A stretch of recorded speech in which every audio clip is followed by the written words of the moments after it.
Hey everyone, it's Jeremy Mcdonald with the Mcdonald Mortgage Team at Carbon Capital. And we are here this morning for the Real Estate Roundtable.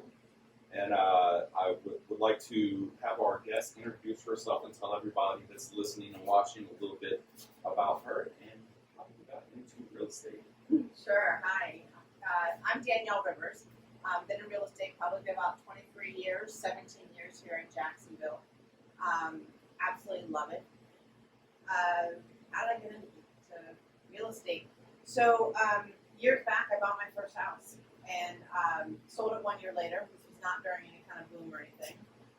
Sold it 1 year later, made $100,000. Kind of didn't want to die in the same place I'd lived all my life because I was living up near Washington, D.C.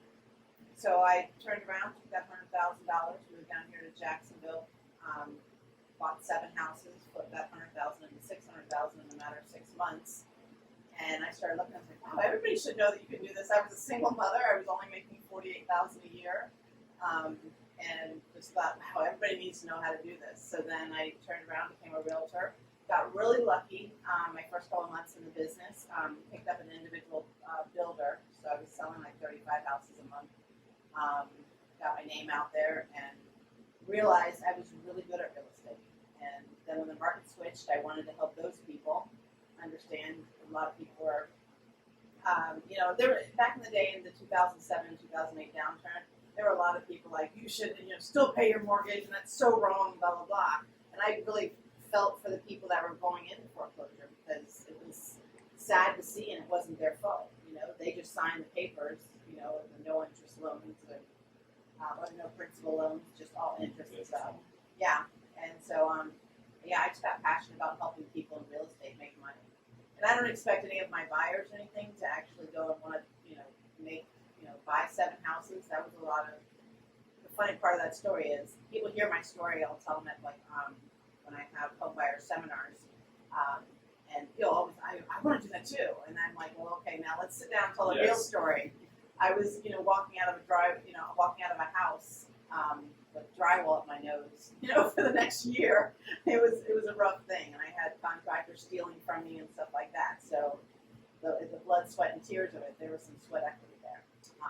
Absolutely. The real estate investment world is definitely a challenging one, and one where most of the time you're going to have to roll up your sleeves and get dirty. Pretty much, but it's worth it if you do. But I found my passion, although I invested for many years. The downturn hit everybody, so it hit me too as well. But I found my passion in helping other people actually buy a home and save as much money as they possibly could, or sell a home and save money in that and make as much money as they possibly could. There's a lot of money that can be thrown around while you're buying or selling, and I like to protect their money. Absolutely. So with that, with getting into real estate and doing a lot of the investment side of things, what was the moment where you kind of switched and was like, we want to work, instead of that investment side of it, but work more with, buyers and sellers of homes? When the market downturn, because I felt so bad. People were, I would go into homes to list them, and wives would be crying or husbands would be mad, and I'm like, listen, I can't physically come in here and list your house and take the house from you. You have to come to a point where you're okay with leaving it because this is a depreciating asset. I know this is your home, this is where you raise your kids, I get it, but I just couldn't go in and list their house because they were so emotionally attached to their house. So I just said, call me when you're feeling better about moving on and ready to move on. But yeah, that's when I switched to help them. That's when I switched fully out of investment. I gotcha. So, so you've definitely seen that side of things. Back then in the mortgage world, goodness gracious, the things that we could do were crazy. Very. I started doing mortgages when I was 23, and just turned 40 last month, so it's 17 40 looks years. good on you. Thank you. I appreciate that. I appreciate that. And as a 23-year-old kid getting into mortgages, I'm like, oh, so like you can buy a house and pay 1% interest and your balance goes up on it, or you can pay this interest-only payment or a regular full payment. Huh, okay. Oh, you can work at McDonald's and tell me you make $90,000 a year, and we're just going to be like, all right, cool.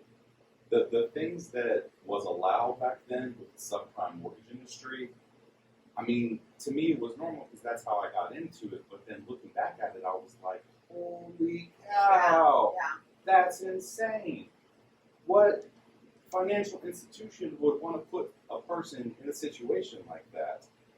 So the lending environment now compared to then is just so incredibly different. And I know that there's a lot of people that, I'll talk to that are concerned, thinking that, we're going to go through another recession, that there's going to be a housing bubble and all that. And on my side of things, from the lending perspective, I don't see that at all because it's so much more difficult to get a home now as far as a mortgage. Back then, if you had a 580 credit score, you could work at McDonald's and tell me you made $90,000, and you could do 100% financing on a $400,000 home, Sure. which is insane. But you We could. we will never see that market again. I Nor can't should say we ever. never. You should never see that. Absolutely. That was wrong. I don't even know where the powers that be couldn't see this coming up, because when they gave me 7 houses with $100,000 bank money in the bank and no job, that was just ridiculous. I was smart enough to get myself out of it, but that was just so bad. So yeah, we're never going to see that market. Yeah, we won't. I mean, the economy, the country, too many banks took such massive hits on that it's never going to get there. Even now with what's called the non-qualified mortgages, where we can do some bank statement loans and things like that, you have to have amazing credit. You have to put down a substantial amount of money. And then even with the bank statement loans, we're still only taking 30 to 50% of your total deposits and using that as income. So even in those scenarios there, those clients are so much more well qualified than someone a decade ago, 15 years ago, that was telling me, hey, I make 90 grand and I work at McDonald's. So it's definitely a different ballgame now. So I did kind of want to ask, since you saw that from the real estate side, the current market today seems to be just bananas. I mean, I know I think we have 3 closings today alone. You and I have closing today. Yeah, and there's some times where I wish I didn't even have a phone because it's nonstop. It's a great thing. It's so busy, and it is just so incredibly busy. And I see a little bit more on that because people do want to refinance because rates are at all-time low. So as far as the real estate side, working with buyers and sellers, how would you compare today's market to the market in, like, let's say 2006 or 2007? It's the same where there wasn't many houses available. We need sellers to want to sell their house.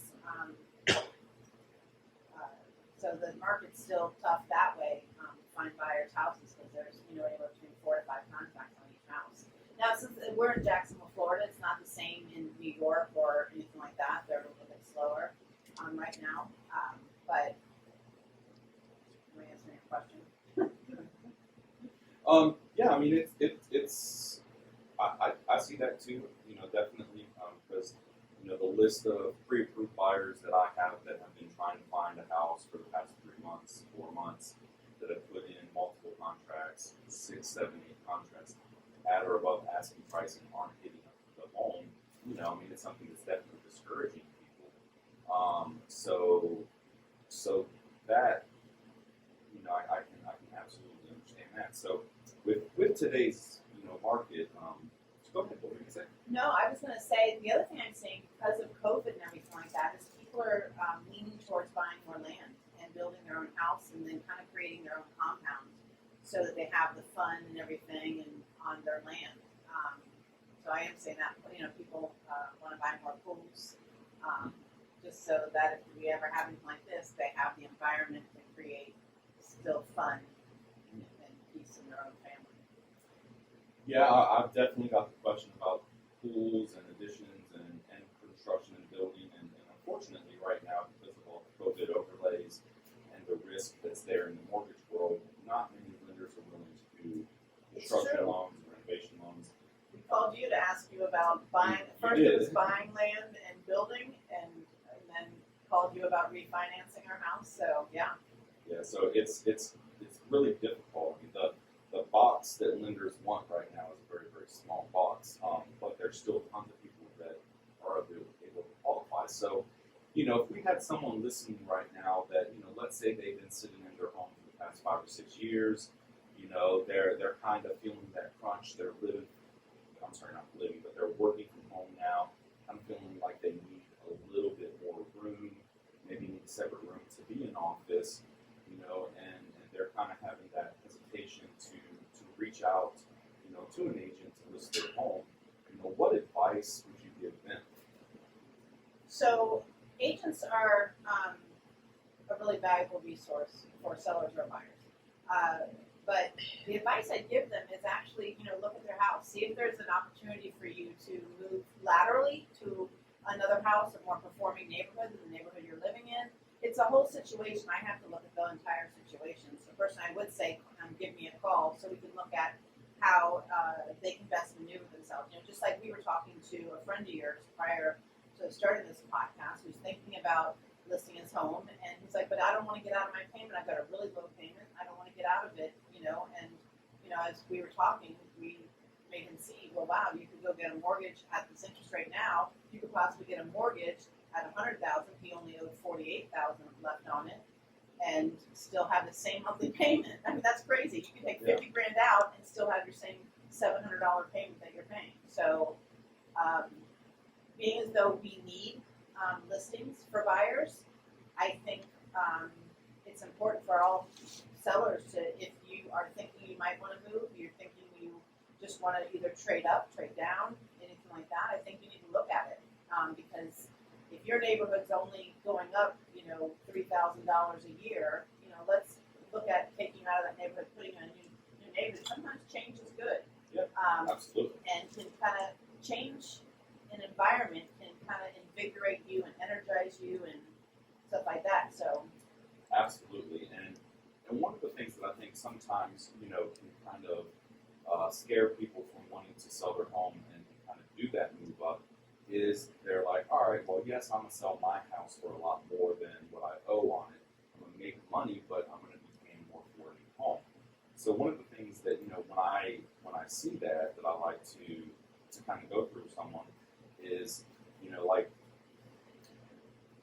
if we take a look a year ago this time, if someone was wanting to purchase a $350,000 home, and they were doing an FHA mortgage with 3.5% down, and they had good credit, I mean their payment on that home is going to be about $2,300. So with where interest rates are right now, that same person, same situation, would be buying that $350,000 home and having a payment that's $300 less per month. So, yes, you might be paying more for that new home, but because the interest rates are so much lower, it's like you're buying a home that was dramatically cheaper a year ago.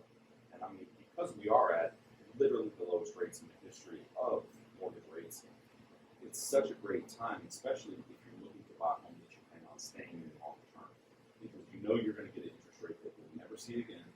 You'll be able to keep that mortgage and save so much money, have so much of a lower payment. So, if you're watching the show or listening, and that's a fear that you have about, what's my payment going to be on buying a step up home, definitely reach out, because where interest rates are, we're talking about $300 a month difference on the same home a year ago to today. I mean, that's substantial. 100%. If a lot of people signed at a 4.25 interest rate, or 4.5, and at that time we thought those were the greatest rates. And you selling your house and going into something like a 2.75, I mean, you could step up and still look into making pretty much close to the same payment, especially if you're transferring over a little bit of cash from your profit level, and you can keep some cash out for yourself to enjoy. So there's some options there. They just, people just need to reach out to us so we can figure out the situation. Yep. And right now, you're going to get the highest amount for your house. I mean, I'm seeing things go through that I wouldn't normally see go through. People that had problems with their house, or there's mold in a room. I'm making this scenario up, but if there's mold in a room, the person still wants to buy it. They still want to, we'll deal with it because they couldn't find any other house. So So, just kind of wanted to ask you to share, a story that you've had in the past few years, maybe of a situation of, a buyer that there were some challenges that came up, and that really, demonstrates of how important it is that you have a real estate agent like yourself, working for you as a buyer, because unfortunately it doesn't cost you anything to have a real estate agent represent you. I think that's the most important thing. A lot of sellers will want to sell their house on their own, not realizing why it's important to have a real estate agent on the sales side, on the selling side, but also the buyer side.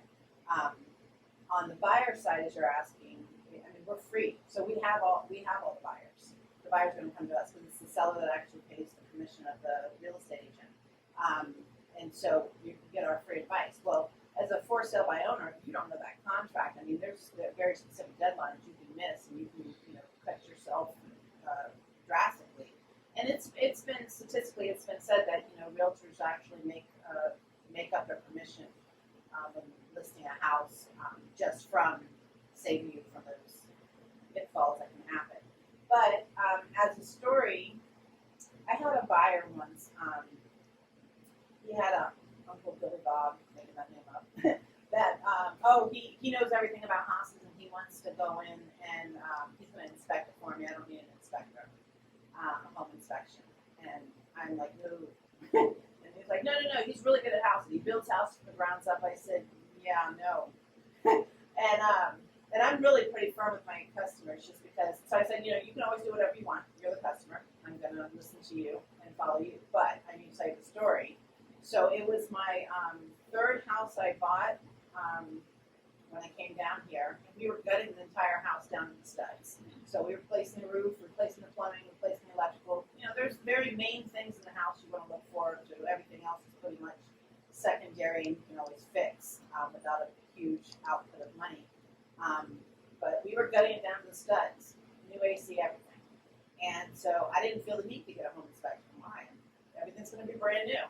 And so put the house back together, and a couple of years later found out that the main beam that holds up the roof was rotten to the core.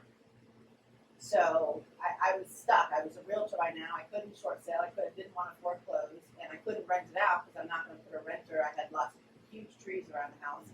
I wasn't going to put a renter in that situation. And so I explained this. I was just like, so even as a realtor, we can make mistakes too. And it wasn't worth me putting another, it would have been $35,000. The market had started to downturn. It was not worth putting another $35,000. So I had to figure that one out. I did get out of it unscathed, thank God.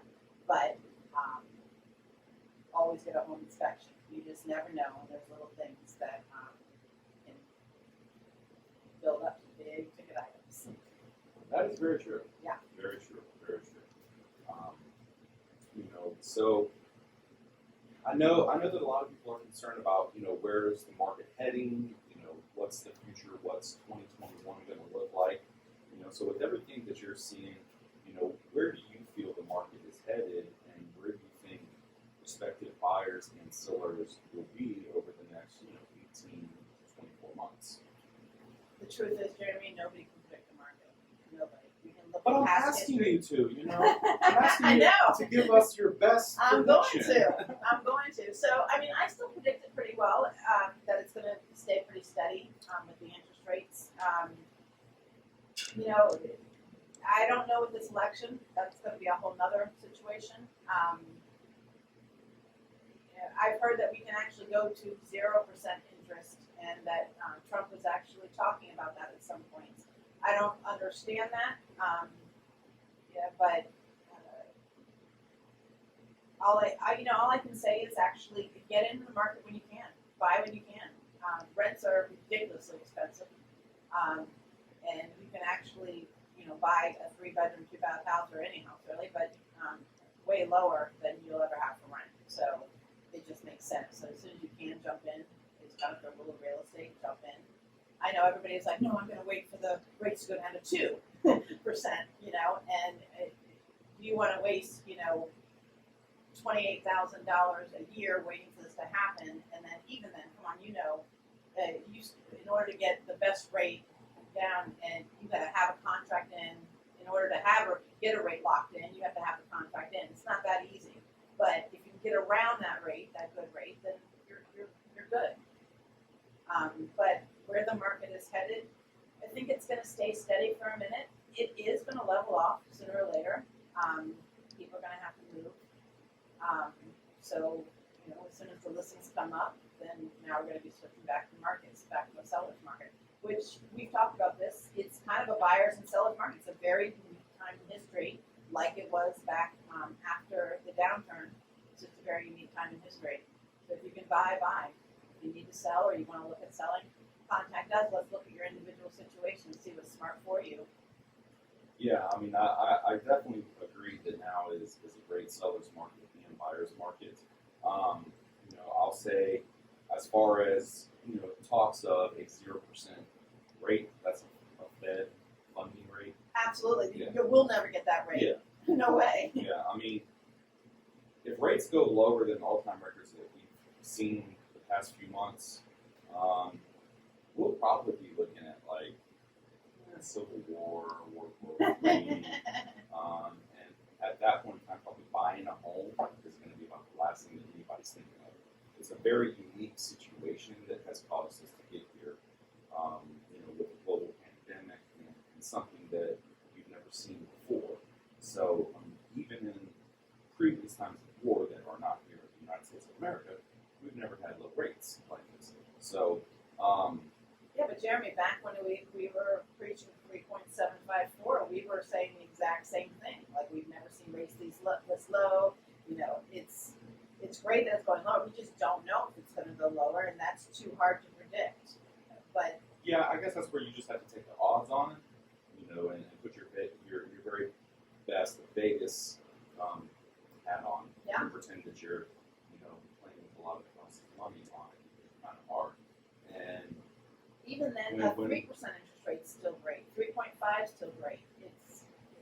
Yes, 2.75 is better than 3.5, 100%. But these are all great rates. They just are. absolutely, and waiting for rates to go lower than the lowest dip in the history of mankind is not a safe bet. No, because it'll dip for a day or two, and then, like I said, you have to already know what house you want, have a contract in, and in order to get that rate, and then they're going to go right back up. It's just too hard to pay, and it's not going to save you that much money from 2.75 to 2.5. I mean, yes, over a 30-year mortgage, could it save you a little bit of money? Yes, but it's just jump in where you can, get the best interest rate at the time that you can, keep trying. So I don't want to take up too much time. Just kind of wrapping up. Are there any things that you would like to tell people, that are watching or listening? Kind of make it easier for buyers to jump into the market. I do a lease buyout program. So if they're in a lease that they can't get out of for another 6-7 months, they should give me a call because, like I said, I'll buy them out their lease to help them so they don't. It's a lot to buy a house. You have to have a down payment. You have to have money for your home inspections and appraisals. And then you have to, a lot of times have closing costs, although if they work with me, I'm going to negotiate that. But, yeah, it's, and so I want to, kind of be part of the solution and kind of help them through it. And then on top of that, if they wanted to get out of their lease early, that's extra money for them. But there's ways to maneuver around that too as well to help them. I am really anal about helping people save money during this process. You spend so much money in buying a house. Not to mention, they say when somebody buys a house or sells a house, that they put $63,000 into the economy. That's just from going to Walmart, Home Depot, picking up the core stuff, closing costs, title companies, agents, everything. So, I want to do my part and my solution to help people move forward and think about buying. So if you do want to get that best interest rate, which they are the lowest that we've seen, give me a call. We'll talk about getting out your lease. Yeah, and I mean that's really cool. You're the first agent that I've ever heard, that offers to do that. So that's awesome. Yeah, that's really cool. So, well, I want to thank you very much for your time today. You're welcome. And, I'll be seeing you later today at closing. Yeah. And just looking Yeah. forward. Well, I got you. Before we go, quick question. You said you had gotten one of my customer into a great program. I know before we were looking at 2.3% interest rate, and I know she's a VA buyer. Can you say a little bit about that program at all, or? So that's a program that we call Conquest. It's a little bit different. The lock periods are shorter on it, and because of that, the interest rates are lower. So it is something that you really have to look at the market to make sure that it's being locked at the same time. So that is a military program, and then also available for people that are doing conventional mortgages. So it's definitely for people that have really excellent credit. And I want to say we locked her in at 2.25 or something along those lines. Awesome. It did end up being lower than the 2.275. I love it. So it's a great program, and it's definitely rewarding people that have been responsible, paying their bills, and that have earned that really good 720 and up credit score. So, if you're 640, 660, I'm sorry, you're still going to get a great rate, but it is a reward for people that have really took the time, the energy, and the effort to make sure that they don't ever pay late, that they keep their balances low on their credit card, and that they've done that and established that for quite some time. So it's a really cool program. It's just not a program that everybody qualifies for. Absolutely. Well, I also want to give you a shout out because I'm pretty anal also, all the way around when it comes to my customers because I just want to protect them. But I want to give a shout out to you because I am very particular about the people I work with in the mortgage industry or any industry, home inspections, anything like that. And one thing, you've given excellent customer service. You've given excellent advice. You're always there for my customers when they have questions. You don't knock them over the head with interest rate or anything like that. You do my customers right, and that's really important to me.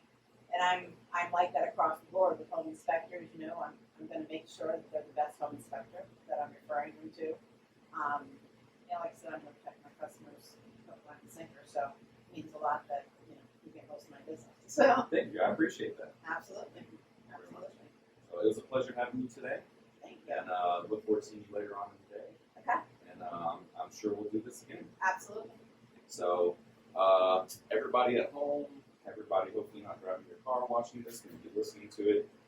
Just hope that you have a wonderful day. And this has been the Real Estate Roundtable. Can I give my number real quick? Oh, I'm sorry. Yes, you can. Yeah. So if you want to reach me, if you have any questions, my number is 904-566-0062. You can also go to my website. If you are local, HON, that's Homeowners Network, but it's localhon.com. But if you're driving and you can't write anything down, you can usually write in Danielle Rivers, Jacksonville Realtor, or my motto is "Let the rivers move you." So I'm sure if you put that in, that'll come up as well. Thanks, I Jeremy. like that. Absolutely. All right. See you, everyone.